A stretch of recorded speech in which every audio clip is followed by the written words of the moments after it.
नमस्कार, मी सौ देविका प्रसाद तिवटे, गाव विटा, जिल्हा सांगली। मी जी आज रचना सादर करणार आहे ही दृष्टांत अलंकारातील अष्टाक्षरी रचना आहे। कवितेचं नाव आहे गोधडी। तर सुरू करते। जुन्या पाण्या चिंध्यातून चीज घडवी नवीना, जस बाईचं गजिना जणू गोधडीची विणा। एक एका टाक्यातून चिंध्याने विणून, जशी घेते पदरात नाती फाटकी शिवून।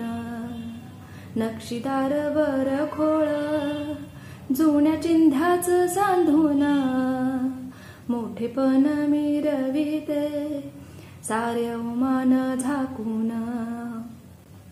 विण राहते गुंफून जाते गोधडी फाटून, मने जोडून या ठेवी मायेच्या गौबीतून। जरी किनार लावून दिसे गोधडी शोभून, सावरते संसाराला बाई तिच्या संस्काराना।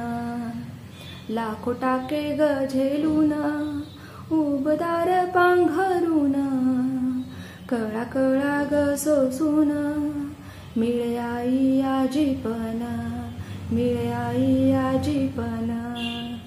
धन्यवाद।